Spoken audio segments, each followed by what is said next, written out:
Olá pessoal, boa tarde, tudo bom? Como estão? Espero que bem. Vamos seguir hoje com sociologia, tá bem? Falar um pouco para vocês sobre Max Weber. Max Weber e a sociologia compreensiva. Ele vai trazer alguns pontos de similitude, de semelhança, tá? Com o que defendia Karl Marx. No entanto, é claro que cada pensador tem o seu ponto de vista, seu ponto de reflexão e inclusive pontos que eles podem definir sobre determinados conceitos, ainda que eles estejam tratando do mesmo segmento.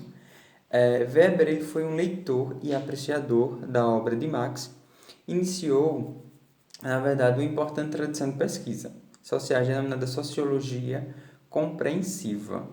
Há quem coloque Weber em oposição a Karl Marx, mas reflexões de pesquisas, na verdade, apontam que o caráter complementar de ambos, que há um caráter complementar entre ambos. O que significa dizer isso, professor? Que em que pese haver oposição, ou seja, eu tenho Karl Marx defendendo determinados conceitos e Weber fazendo outros posicionamentos, não necessariamente há uma oposição entre esses pontos, tá? É lógico, como eu disse a vocês, cada pensador também defende os seus posicionamentos que considera pertinentes e necessários. No entanto, sempre há algumas semelhanças entre eles que podem ser observadas, tá bem? Cada um buscou, na verdade, entender a dinâmica do sistema capitalista industrial. Pronto, um ponto positivo, vamos dizer assim, em comum entre eles é que ambos buscavam entender essa dinâmica, a dinâmica do sistema capitalista e industrial. Como eu já trouxe para vocês em outros momentos, o capitalismo, ele ganha, o sistema capitalista ele ganha força mediante o processo de industrialização, tá? Aquele contexto social que eu deixava vocês das pessoas vindo do campo para trabalhar nas cidades, nas grandes indústrias, toda aquela superprodução, a divisão de tarefas, a questão dos conceitos de mais-valia, em que todo aquele excedente de produção, o ganho maior fica com o empregador. Todas essas questões, na verdade, foram ponto de pesquisa e de indagação desses pesquisadores, desses estudiosos. Certo, queridos? Weber foi um bom leitor, tá? do autor de O Capital. O Capital, na verdade, é uma obra de Marx. Enquanto Marx falava sobre conflito de classes, mais-valia, como a gente já decidiu, teoria do valor-trabalho, modo de produção, mercadoria e alienação. A alienação eu já mencionei para vocês na última aula sobre aquela questão do empregado, que agora ele vai para a fábrica por meio de produção em que há uma divisão de tarefa e digamos que a minha função não seja apenas afixar a porta no automóvel. Então eu fico tão alienado naquela função única de estar fazendo a colocação da porta no automóvel que eu sequer tenho uma visão ampla do todo, de toda a construção do automóvel. Tá? Por isso que muitas vezes o empregador acha que está sendo bem remunerado naquilo que está fazendo. Porque eu estou fazendo só essa função. Mas, na verdade, há todo um contexto por trás da montagem, por exemplo, de um automóvel. O olhar weberiano estava voltado para outros elementos do mundo industrial, econômico e também político, como, por exemplo, burocracia, processo de racionalização, a teoria da ação social e fatores éticos e morais do empreendimento capitalista. Ambos se destacavam por entenderem de economia, claro. Para Weber, o indivíduo e os fatores históricos ele tem uma primazia, que não observamos nos trabalhos de Durkheim, por exemplo. Ele também não deixa de cutucar a tradição marxista, quando deixa claro que ciência e política precisam ser colocadas em suas respectivas esferas. Aliás, o saber sociológico de Weber é uma briga permanente entre razão e paixão.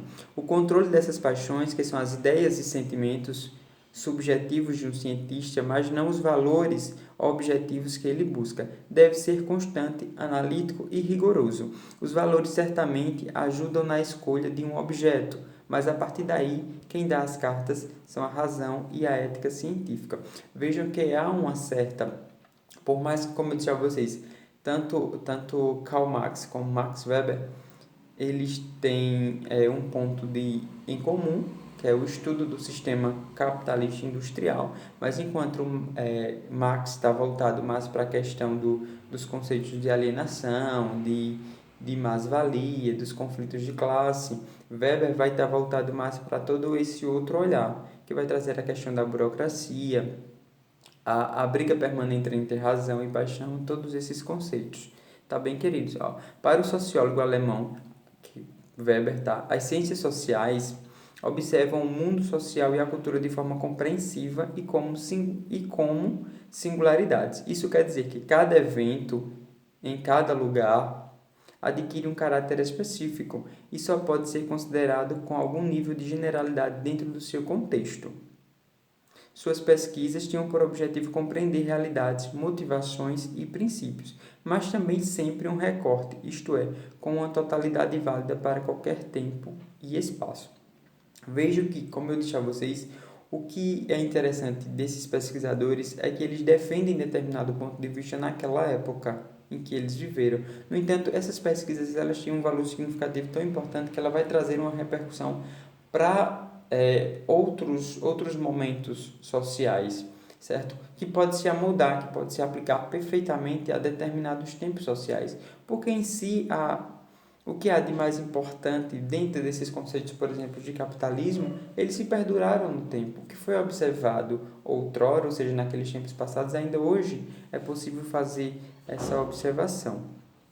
Para tentar explicar os tipos de ação e de dominação e estratificação social, ou seja, divisão de sociedade, irracionalidade, burocracia, religião e capitalismo, ou seja, o mundo moderno, Max Weber procurou conciliar sua capacidade de compreensão das diferentes dimensões em jogo com construção de modelos metodológicos. O principal deles é o tipo ideal.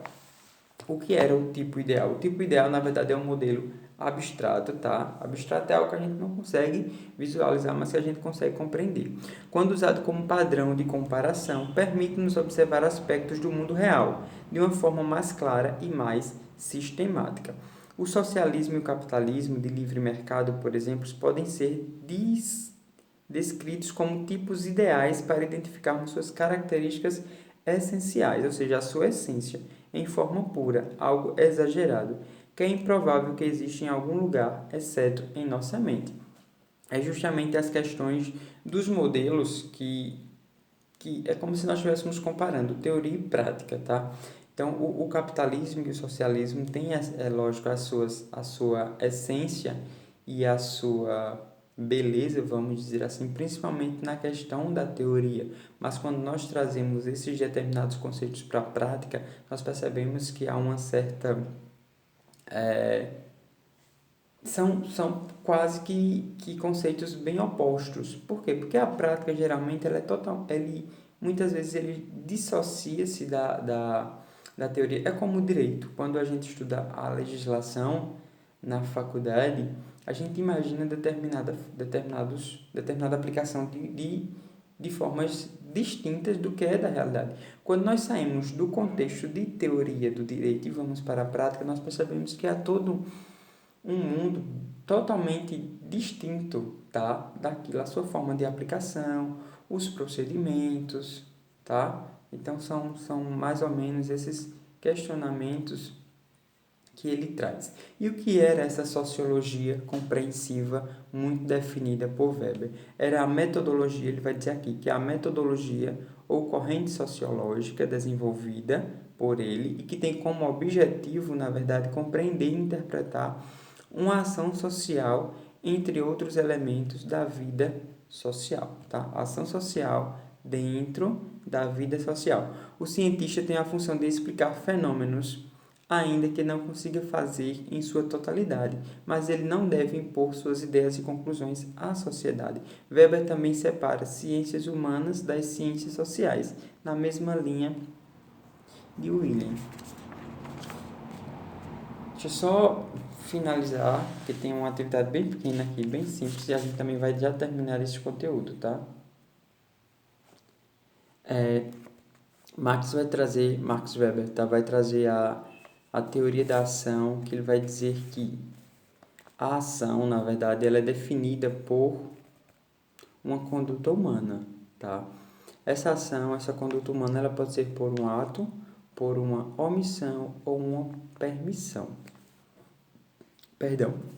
Dotada de um significado subjetivo dado para quem executa e quem orienta essa ação. Então, ele vai fazer essa divisão dessa teoria de ação em 4 pontos, tá? A ação racional com relação a fins, a ação racional com relação a valores, a ação tradicional e a ação afetiva.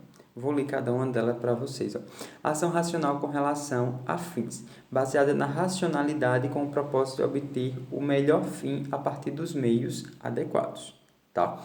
A ação racional com relação a valores não é a finalidade pragmática da ação que conta, mas o seu sentido ético, político e valorativo. A razão ela é fundamentada por ideais. A ação tradicional, que tem como motivação costumes e valores que estão presentes em determinado grupo social. A ação é voltada para esses códigos de conduta. E a ação afetiva, que é a ação movida por sentimentos como a paixão, o orgulho, a inveja e o medo, tem relação acentuada com a psicologia. Vejam vocês que esses 4 pontos que ele vai definir na teoria da ação, ele vai estar mais voltado para conceitos mais presente, vamos dizer assim, nos grupos sociais, principalmente voltado para questões de valores, de normas de conduta.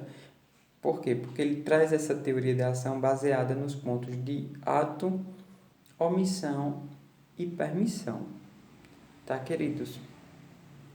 Tem só uma questão aqui que ele vai dizer assim: quais as características do cientista social? Quais as características do cientista social para Max Weber? É uma resposta também muito simples. Ele apreciava muito a ética de responsabilidade e de valores, tá? Então, com base nisso, vocês vão responder essa atividade para mim. E aí nós vamos finalizar esse livro 2 de Sociologia. Se tiverem alguma dúvida com relação a esses pontos, vocês me mandam no privado, tá? Para a gente esclarecer. Um abraço.